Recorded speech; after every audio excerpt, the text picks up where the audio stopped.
Sir, मेरे बहुत senior साथी कह रहे थे ये बात सही है, सरकार को सप्लीमेंट्री बजट लाने का अधिकार है, उसको कोई सवाल नहीं है। नहीं तो आपके रोकने से थोड़ी रुक जाएंगे जो नहीं, तो उनको अधिकार है। एक ही सुझाव है कि कोशिश करनी चाहिए कि जब बजट बनाते हैं तो ज्यादा सप्लीमेंट्री ना लाने पड़े, पर चलो फिर भी सरकार का अधिकार है, मैं उस पर नहीं जाना चाहता। पिछली बार जब मैंने मेन बिल पे बोला था तो माननीय मंत्री जी कुदरती बैठी हुई हैं, तो उन्होंने कहा था अमर सिंह जी अगर इकोनॉमिक पॉलिसी पे बोलते तो अच्छा होता। क्यों मैडम, ठीक है ना? तो स्पीकर साहब फिर मेरे को 5-7 मिनट इकोनॉमिक पॉलिसी है जी। 3 मिनट निशिकांत जी के हैं, 5 मिनट आपके हैं। तो फिर तो चलो, एनीवे मैं सर स्पीकर साहब आपके माध्यम से माननीय वित्त मंत्री जी से आपके माध्यम से स्पीकर साहब मैं माननीय वित्त मंत्री जी से पूछना चाहता हूं कि ये जो पिछले क्वार्टर में जुलाई से सितंबर में जीडीपी 5.4% जो गवर्नमेंट ने फिगर्स दी है, वो पिछले साल 8.6 से इतना नीचे क्यों आया है, उसके कारण क्या है, एक तो हम जानना चाहते हैं। दूसरा मेरा सवाल है कि ये ज्यादातर फिगर्स ऑर्गेनाइज सेक्टर के डेटा पे हैं। ऑर्गेनाइज सेक्टर 10-15% होता है, जो 90% अनऑर्गेनाइज सेक्टर है उसका डेटा नहीं है। एक तो ये पूछना चाहते हैं। तीसरी बात मैं करना चाहता हूं कि इकोनॉमी इंडिया की बड़े अच्छी बात है, हम सब इंडियन हैं, 5 ट्रिलियन हो, 8 हो, 10 हो, 20 हो, अच्छी बात है, कंट्री ऊपर को जाएगा तो अच्छा लगेगा। लेकिन मैडम आपसे एक निवेदन है, जब भी आप जानकारी देते हैं, जब भी कंट्री ऊपर बढ़ता है उसमें पर कैपिटा इनकम कितनी बड़ी, कृपया करके वो बता दीजिए। मेरे पास लेटेस्ट फिगर्स हैं, वो मैं बोलना चाहता हूं स्पीकर साहब आपकी अनुमति में। 2023 में यूएस डॉलर्स में अपना $2,540 अपना पर कैपिटा इनकम है। इसको वो लोअर मिडिल इनकम मानते हैं वर्ल्ड बैंक और सारी एजेंसीज। अपर मिडिल इनकम 4516 से 14,000 है।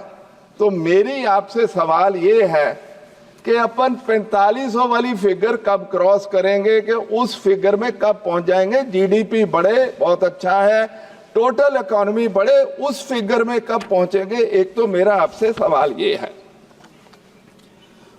दूसरी बात मैडम मैं आपसे पूछना ये चाहता हूं कि हाउस होल्ड सेविंग्स 5.1% क्यों रह गई हैं, उसके रीजंस एक्सप्लेन कर दीजिए जब आप जवाब देंगे। ग्रॉस फाइनेंशियल कैपिटल फॉर्मेशन आपके कार्यकाल में क्यों कम हुई है, वो जवाब दे दीजिए।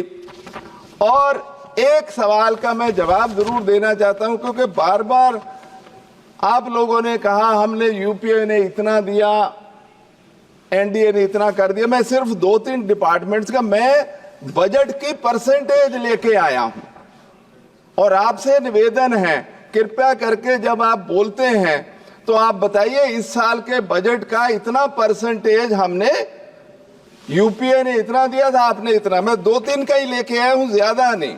एजुकेशन में मैडम 13-14 में यूपीए का 3.16 था % ऑफ दैट ईयर बजट, और आपने 24-25 में 1.5% दिया है, लेस देन 50%। हाँ, ग्रॉस फिगर्स में होगा क्योंकि 20 साल हो गए, उसमें 10-12 साल हो गए। हेल्थ में भी वही हालत है, करीब 2.5% था उस वक्त का, आपके 1.9% दिया है। नरेगा में भी वही है, वो करीब 1.9 और 2% था, आपका 1.3% रह गया। मैं इसको ज्यादा नहीं बात करना चाहता क्योंकि बार बार होती है, तो इसलिए ये मैं सवाल जरूर पूछना चाहता हूं सर। फिर अपनी कंस्टिट्यूएंसी तो ठीक तरह बोल दूं सर। मैडम मैं बहुत सारी बातें आपसे नहीं पूछ पाया, आपको लिख के दे दूंगा। सर मैं पंजाब से हूं, श्री फतेहगढ़ साहब का एमपी हूं, बार बार बोलता हूं। पंजाब का तो एक जो बहुत सारे मैडम इश्यूज हैं, पंजाब की इकोनॉमी, एग्रीकल्चर भी वैसे भी स्टेगनेंट है। बार बार हम बात करते हैं कि डाइवर्सिफिकेशन करो, सही है, फूड मिनिस्टर साहब साथ बैठे हैं, तो मैडम फिर डाइवर्सिफिकेशन के लिए मेरा निवेदन है 15 से 20 हजार करोड़ हर साल 5-7 साल पंजाब को दीजिए, डाइवर्सिफिकेशन हो जाएगी। एक तो वो आपसे निवेदन है। दूसरा, जो किसानों की एजिटेशन चल रही है, कृपा करके, बार बार आपके लोग कहते हैं ठीक है, लेकिन मैं ये कहता हूं फिर अगर आपने स्वामीनाथन फार्मूला बना ही दिया है, आप कहते हैं, तो एमएसपी का लॉ भी बना के ले आते, अगली बार कर दीजिए।